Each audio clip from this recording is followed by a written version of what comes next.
ये निफ्टी को लेकर अब यू हो गया। अपने एक्सपर्ट्स को जोड़ लेते हैं। हमारे साथ जुड़ गए हैं प्रॉफिट मार्ट सिक्योरिटीज के अविनाश गुरश्कर हैं, इसके अलावा टेक्निकल एक्सपर्ट्स हैं रुचित जैन, राजेश पालविया और रत्नेश गोयल। आप सभी का बहुत शुक्रिया, स्वागत है टी9 स्वदेश पर। लेकिन चलिए शुरुआत कर लेते हैं क्लोजिंग ट्रेड के साथ।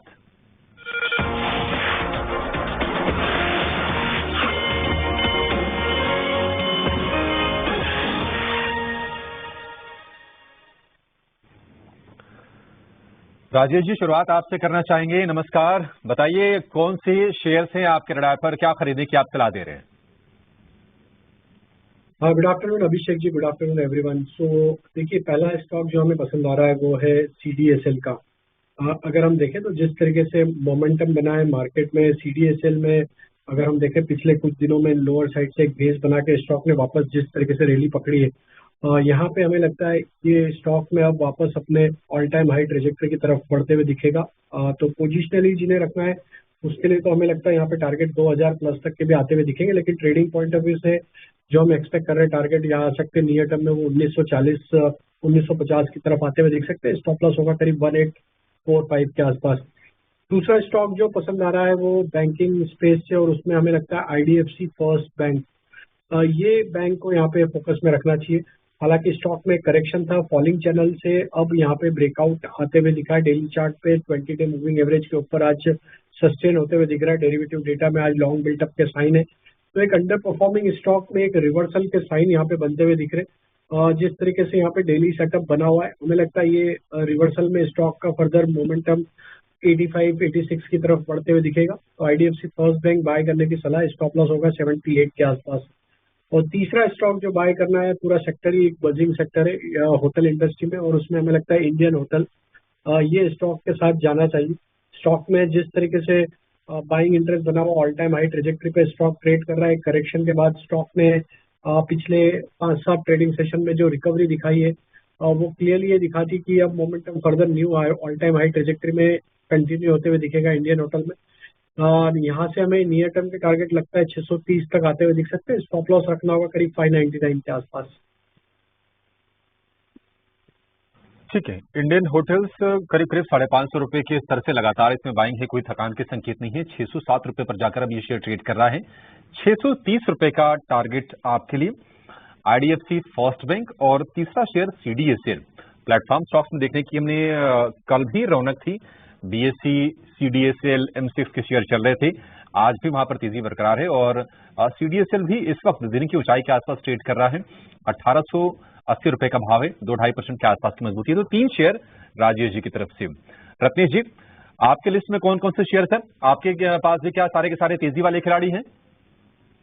गुड आफ्टरनून अभिषेक जी, सभी को मेरा नमस्कार, दर्शकों को भी नमस्कार। डेफिनेटली बाजार में जिस तरह का मोमेंटम है, बड़ी निफ्टी कंसोलिडेशन पर जो प्लेस्ड है, ये कैटरिंग के सर्विसेज भी देता है और रेलवे टिकटिंग के सर्विसेज भी देता है।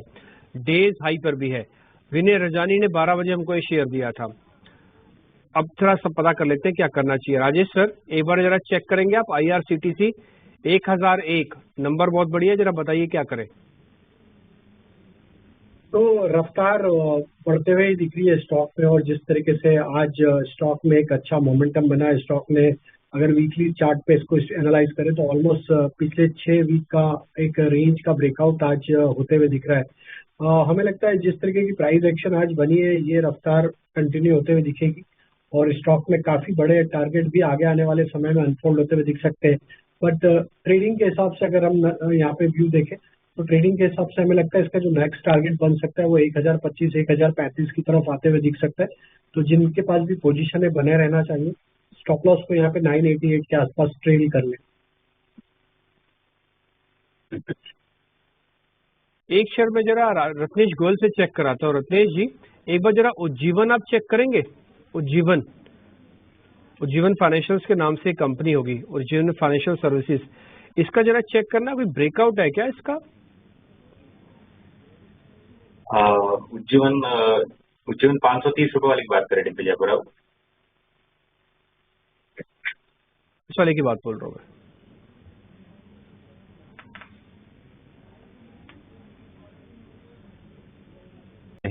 राजेश जी, आप जरा ना HAL चेक कीजिए। 3,500 रुपए के भाव इसके हो गए हैं। आज बढ़िया तेजी है और फिलहाल डे हाई के आसपास ही ट्रेड कर रहा है। HAL कैसा लग रहा है आपको और ये तेजी कहां तक आपको जाती हुई दिख रही है? डे हाई की तरफ ट्रेड कर रहा है, ऑल टाइम हाई पे स्टॉक ट्रेड कर रहा है। वीकली मंथली सेटअप देखे तो स्टॉक एक अप स्लोपिंग चैनल में ट्रेड कर रहा है, जो कि क्लियर दिखाता है कि स्टॉक में एक सस्टेन अप ट्रेंड है अक्रॉस ऑल टाइम फ्रेम। जिस तरीके से लास्ट मंथ में एक माइनर प्रॉफिट बुकिंग देखने के बाद स्टॉक में जो रिकवरी बनी है पिछले 7-8 दिनों से, ये क्लियरली दिखाती कि ये स्टॉक में फर्दर मोमेंटम और भी कंटिन्यू होते हुए दिखेगा। काफी स्ट्रॉन्ग बाइंग इंटरेस्ट ये HAL, BEL सारी डिफेंस रिलेटेड स्टॉक्स में बना हुआ है। हमें लगता है HAL के जो टारगेट है, अगर कोई पोजिशनली इसको होल्ड रखता है तो 3800, 3850 की तरफ भी ये स्टॉक बढ़ते हुए दिख सकता है। तो यहाँ पे लॉन्ग साइड का ट्रेड ओपन रखें। स्टॉप लॉस 3460 के आसपास है। जब तक ये 3460 के ऊपर बना हुआ है, छोटी मोटी गिरावट डिप में इसको ऐड करें।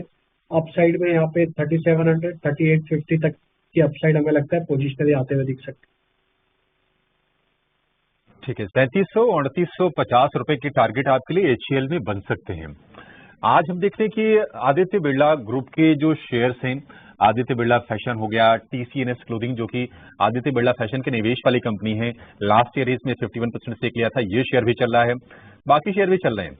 आदित्य बिरला मनी चल रहा है, AB कैपिटल चल रहा है। लेकिन दरअसल आदित्य बिरला फैशन में जो ट्रिगर है वो है डीमर्जर का, क्योंकि ये मधुरा फैशन को अलग करने जा रहे हैं, उसको अलग से लिस्ट कराएंगे। तो क्या इस कंपनी की भी री-रेटिंग होगी? वैल्यू अनलॉकिंग किस तरह की होगी? आखिर किस तरह से समझें इस प्रोसेस को, इस प्रोसीजर को? नरमी वहां पर है। हालांकि एडवांस डिक्लाइन रेशियो आप देखेंगे तो पूरी तरह से तेजी के पक्ष में है। NSE पर 1840 शेयर इस वक्त हरे निशान में हो और उसके मुकाबले 552 शेयर ही लाल निशान में है। अभी थोड़ी देर पहले मिड कैप इंडेक्स भी इस वक्त दिन की ऊंचाई पर जाकर ट्रेड कर रहा है। तो मिड कैप में, स्मॉल कैप में फिर से देखने की मोमेंटम बनने लगा है। कूलिंग वाले शेयर भी चल रहे हैं। राजेश जी, आपसे ना कूलिंग वाले शेयर में जैसे हम देखें कि ब्लू स्टार, हेवेल्स चल रहे हैं। एक कॉन्ट्रैक्ट मैन्युफैक्चरिंग वाली कंपनी डिक्सन टेक, वहां पर भी हम देख रहे हैं कि बढ़िया तेजी है और 7-8 सत्र से लगातार ये शेयर चल रहा है और फिलहाल दिन की ऊंचाई पर है। डिक्सन टेक को जरा देख के बताइए कि ये जो मोमेंटम बना हुआ है तेजी का, ये क्या जारी रहेगा और अब इसको लेना है या नहीं लेना है? तो देखिए, रनअप तो काफी स्ट्रांग है। पिछले ये थर्ड वीक है जहाँ पे कंसेक्यूटिव वीक जहाँ पे हायर हाई लो फॉर्मेशन बनते हुए दिख रहे हैं। तो एक सस्टेन बाइंग एक्शन तो है। Stock all time high trajectory पे ट्रेड कर रहा है। जो छोटे मोटे डिप यहाँ पे देखने को मिले हैं पिछले कुछ महीनों में, वहाँ पे बाइंग इंटरेस्ट बिल्कुल यहाँ पे इंटैक्ट है। तो हमें लगता है जिस तरीके से स्टॉक का ओवरऑल स्ट्रक्चर बना हुआ है लॉन्ग टर्म चार्ट पे, यहाँ पे जब तक ये स्टॉक 7700 के नीचे नहीं फिसलता है, तो यहाँ पे छोटी मोटी गिरावट में इसको ऐड किया जा सकता है। अपसाइड में हो सकता है ये मोमेंटम फर्दर 8200 की तरफ भी बढ़ता हुआ दिखे। ठीक है, डिक्सन टेक को लेकर ये व्यू। अविनाश जी, आप जरा एमटार टेक को चेक कीजिए। कल भी हमने बड़ी तेजी देखी थी और आज भी ये शेयर बड़ी तेजी दिखा रहा है। हालांकि छोटी साइज की कंपनी है, लेकिन प्रमोटर कहा जाता है कि बहुत अच्छे हैं, बड़े एक्सपीरियंस भी हैं और जिस सेगमेंट में डिफेंस से जुड़ी ये कंपनी है, काम करती है, बड़ा वहां पर मार्जिन वगैरह ठीक ठाक है। आप सर बताइए कि क्या करना है एमटार टेक में और क्या ये जो तेजी है ये सस्टेन करेगी इस लेवल से? देखिए, मुझे लग रहा है कि एमटार टेक्नोलॉजीज में बहुत समय के बाद एक अपटिक देखने को मिला है। पिछली बार मुझे लग रहा है कि 1-2 क्वार्टर्स पहले की अगर हम बात करें तो नंबर्स थोड़े से उम्मीद से कम आ गए थे, लेकिन लिंड इंडिया में भी मुझे ऐसा लगता है कि जो तेजी है बरकरार रह सकती है। यहाँ पे जो स्टॉप लॉस बनेगा वो 6840 रुपए का बनेगा। ऊपर जो टारगेट बन सकते हैं थोड़े से बड़े टारगेट बनेंगे यहाँ पे 7050 से 71 हो सकते हैं। BSE और लिंड इंडिया 3 शेयर हैं ये रत्नेश जी की तरफ से। राजेश जी, आपकी लिस्ट में कितने शेयर हैं? 2 है या 3 है सर? 3 स्टॉक्स है। पहला स्टॉक आपने सीमेंट स्टॉक्स पे आज काफी चर्चा की, उसमें हमें लगता है इंडिया सीमेंट यहाँ से एक अच्छा मोमेंटम कंटिन्यू करते हुए दिखेगा। स्टॉक एक ओवरसोल्ड ट्रेजेक्टरी से एक अच्छी रिकवरी यहाँ पे पिछले कुछ दिनों से दिखाता हुआ दिख रहा है और आज के सेशन में एक लॉन्ग बिल्टअप के साइन यहाँ पे बनते हुए दिखे। जिस तरीके से स्टॉक में मोमेंटम बना है आज के सेशन में, ये एक्सटेंड होते हुए दिखेगा। अपसाइड के टारगेट हम प्रोजेक्ट कर रहे हैं, इसमें करीब आना चाहिए 237 से लेके 240 की तरफ ये स्टॉक बढ़ते हुए दिख सकता है। स्टॉप लॉस होगा करीब 224 के आसपास। दूसरा स्टॉक जो बाय करने की सलाह है वो वेरॉक इंजीनियरिंग का। स्टॉक में हालांकि आज एक अच्छा मूव देखने को मिला, लेकिन आप वॉल्यूम एक्शन देखेंगे तो काफी बड़े वॉल्यूम के साथ आज स्टॉक में ये मोमेंटम आते हुए दिखा है। स्टॉक में अगर इसका ओवरऑल स्ट्रक्चर देखें तो एक इन्वर्टेड हेड एंड शोल्डर का ब्रेकआउट भी यहाँ पे आते हुए दिखा है। डिस्क्लेमर रहेगा, ये स्टॉक हमने हमारे क्लाइंट्स को भी एक पोजिशनल पिक की तरह रिकमेंड किया हुआ है, और हम यहाँ पे मानते हैं कि ये स्टॉक का जो नेक्स्ट टारगेट बन सकता है पोजिशनली वो 650 की तरफ आते हुए दिख सकता है, और ट्रेडिंग पॉइंट ऑफ व्यू से हमें लगता है 590 की तरफ ये स्टॉक बढ़ते हुए दिखेगा। करंट लेवल से स्टॉप लॉस रखेंगे करीब 548 के आसपास। तीसरा स्टॉक जो बाय करना है वो है रियल एस्टेट स्पेस से, और उसमें हमें लगता है इंडिया बुल रियल एस्टेट को यहाँ पे फोकस में रखना चाहिए। एक करेक्शन के बाद स्टॉक में अब जो मोमेंटम बना है ये अपने मल्टीपल सप्लाई जोन को पेनिट्रेट करते हुए दिख रहा है। आज का क्लोज काफी इंपॉर्टेंट है, 125 के ऊपर स्टॉक ट्रेड करते हुए दिख रहा है। हमें लगता है ये क्लोज अगर 125 के ऊपर ही सस्टेन होता है तो यहाँ से इसका नेक्स्ट टारगेट जो बीटीएसटी पॉइंट ऑफ व्यू से अनफोल्ड होते हुए दिख सकता है वो 138 से लेके 142 की तरफ स्टॉक बढ़ते हुए दिख सकता है।